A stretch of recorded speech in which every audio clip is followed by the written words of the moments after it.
I am a graduate of archaeology and museology. Now I am happy with my farming, what I am doing, what I am conserving these traditional varieties, and I am became a curator of live museum now. Means I am happy what I am doing for the future generation. Means we are conserving the traditional varieties and traditional seeds to the future generation and serving humanity to become sustainable. Means farmers should have to be sustainable in their seed sovereignty. For that purpose only we are conserving these traditional varieties of seeds and these traditional varieties of different types of fruits, mangoes, vegetables, millets. These are all we are conserving and taking forward to the future generations. Come, let's see the mangoes of our different mango varieties in our garden. See, here we have our mango varieties.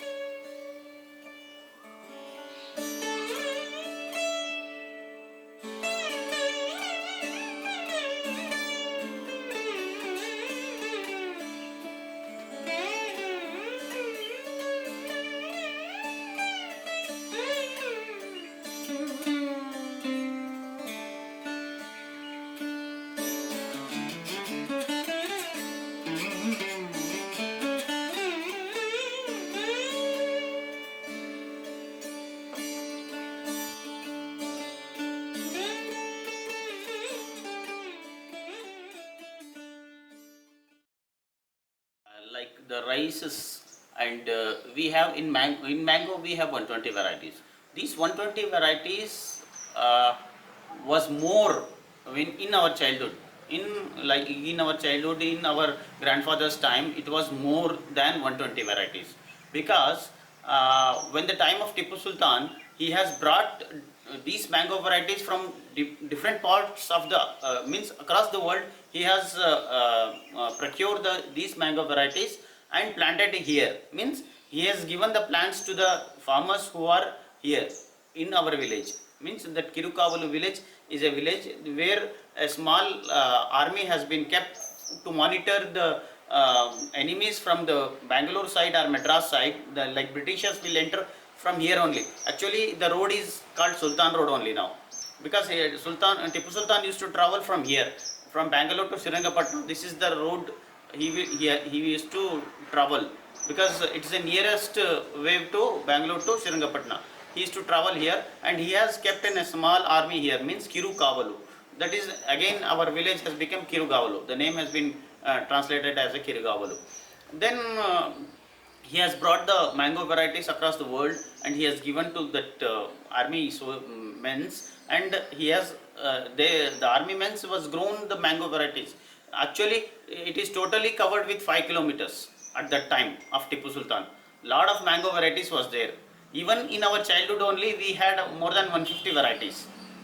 When we don't have any knowledge about to conserve these varieties, then after that when we came into knowledge, we started conserving these traditional varieties of mangoes. Brought silk, he has brought different type of fruits, and he has brought foreign fruits also. From here it is like nearly 20 kilometers away from here, called Gargeshri. The village there, he has brought different types of fruits from across the world, and he has grown at that time. Now it has been vanished. And same time fig also, means Anjura.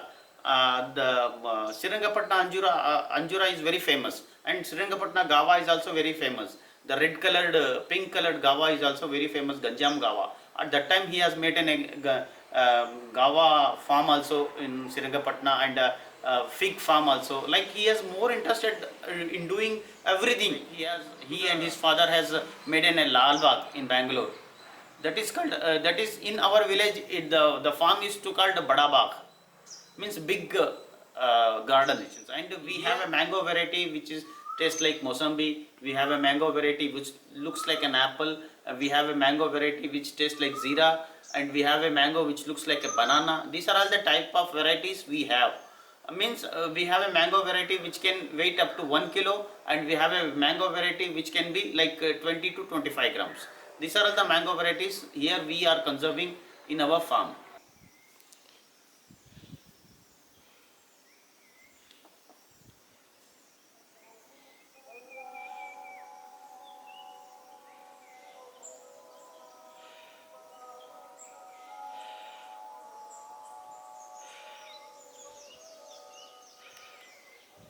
When I was entered into farming in 94, 93, 94, I was studying in my first year graduation. Then suddenly my father got brain hemorrhage. I left my graduation. At that time I was studying my BCom because I am a commerce student. I was studying BCom. Then I left my college graduation. Then I started farming. Uh, I came to farming because myself is only the elder son in my family. I have to look after the farming because my father got brain hemorrhage. He is ill. Then I entered into farming because we are from childhood only. We are farmers because I know from childhood the farming how to make cultivation and all. I used to do the same thing what my father has done in beginning of 5 years. Then we started thinking that one day I was spraying a chemical to paddy field. Then suddenly I got a headache. Then I start thinking that why can't we means everyone says farmer is annadata, but in my opinion I think that I am becoming vishadata, means I am feeding poison to everyone for humanity. Then I start thinking that I am becoming Vishadata, means I am feeding poison to everyone. This is not acceptable by my Allah. Then I start thinking that why can't we go for natural cultivation and organic cultivation? Then I started thinking that in my childhood, our grandmother used to tell us, in our time there is no chemical fertilizers, there is no urea, nothing was there. Only we have to put cow dung and green manures. That's all. Then the paddy will be grown easily as it is. Then I start thinking that why can't we start the same cultivation practices? Then I started gradually like 1 gunta, 2 gunta. Then like that I have converted our land total 15 to 16 acres land into organic farming. After 5 years I have converted our land. Then we start thinking that our land has been converted into organic. Then we can go for traditional seeds because every time if we purchase hybrid seeds, improved variety seeds, every time we have to depend on organic market only. We have to depend, otherwise we have to depend on the private seeds companies for the seeds. Then we start thinking that why can't we produce our own seeds only. Then we start thinking that in already we had on 3-4 varieties of rices in our farm, because we used to have kalabat, basmati, zirgesanna to prepare basmati, kheer and all, to prepare biryani, kheer at the time of Ramzan festival and all. That was our ancestors' property. We cultivated the same and taken forward to the next generations. Then we start thinking that why can't we make collection of traditional seeds. Then we started collecting seeds from neighboring villages, neighboring talukas, neighboring districts, neighboring states. Like that we start collecting the seeds. Then with that 3-4 varieties we got now in 2022 we have more than 1350 varieties of rices across India and abroad also. Meanwhile, I was interested to become a graduate. Uh, then I start thinking that why can't I continue my graduation. Then I joined evening college. In 95 I joined the evening college. From here to Mysore it is nearly 45 kilometers. I used to have my all work from morning till the evening up to 4 o'clock. Then I used to go to college, in evening college. But I got tired. I will get the sleep in the classroom. Then I left that one also. In 96 my brother got failed in 10th standard. I had told him to continue his education, but he is not interested in education and he came to farming. Then I want to become a graduate.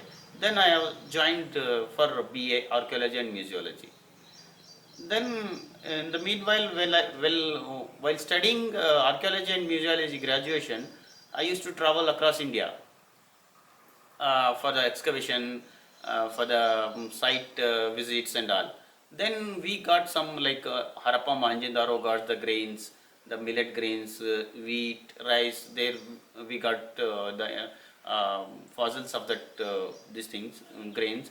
Then I start thinking that why can't we make our farm as in a live museum. Then we started collecting the traditional varieties of seeds across India. Then we started cultivating in our farm from last 20-25 years, and we are doing the same thing and cultivating these varieties. And after that, after completion of my graduation, I want to become a museum curator. I want to do master degree in archaeology and museology, or in museology. Then my mother told, you don't have to do post graduation. We will get married you. Then they get married me at the age of my 25 years in 2001. Then my graduation has, my dreams has fallen down to become a curator.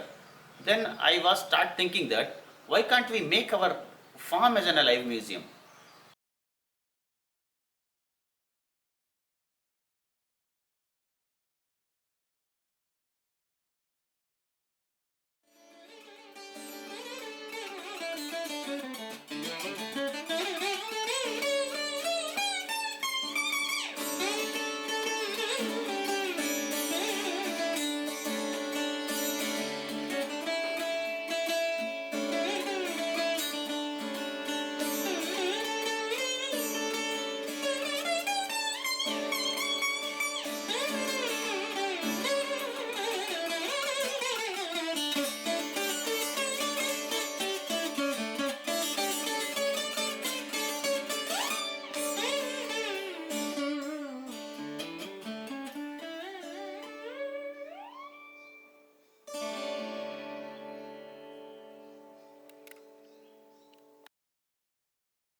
In the traditional seeds, like in rice only, we have 1350 varieties.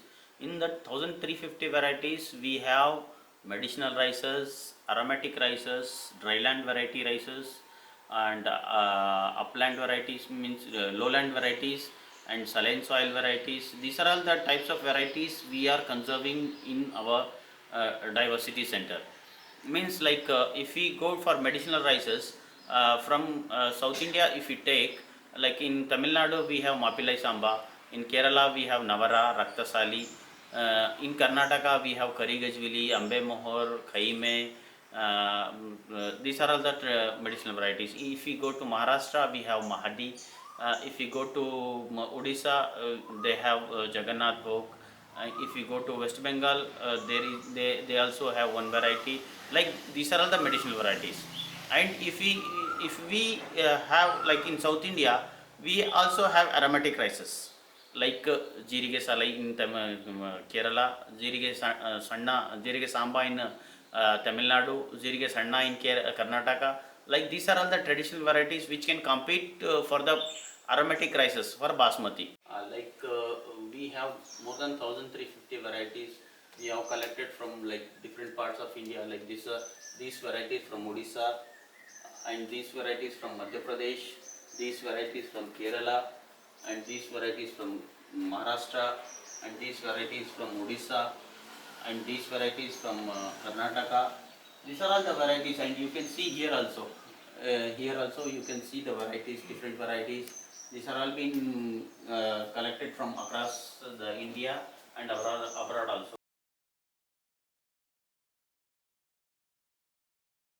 Same time, see, this is the variety of Pusa Sugand Basmati from Punjab variety. This is the Basmati rice variety we have. Like this, we have different varieties across India. Like from Kerala to Punjab. See, Kerala is in the south side, Punjab is in the north. Yeah, see, like that already we shown different varieties. And this is Bansu Kata from Odisha. This is the variety. See here, it is having horns in it. And this is the variety Balguda. This is also from Odisha.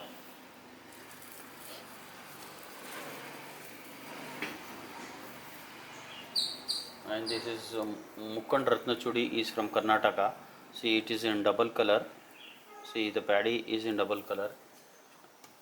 And this is also, this is called, I think, Kari Komini. It is from Madhya Pradesh. These are all the varieties we conserve here, and it is being given as a seed to the farmers. Means like if anybody interested in growing these traditional varieties of rices, we give them 50 gram, 100 gram free of cost. They can multiply these seeds into their farms. These are all the what we want to take forward these traditional varieties to the future generations. We want to take forward these varieties for future generation to propagate this and to become farmers sustainability in the seeds sector. That's why we are conserving here the different varieties of seeds.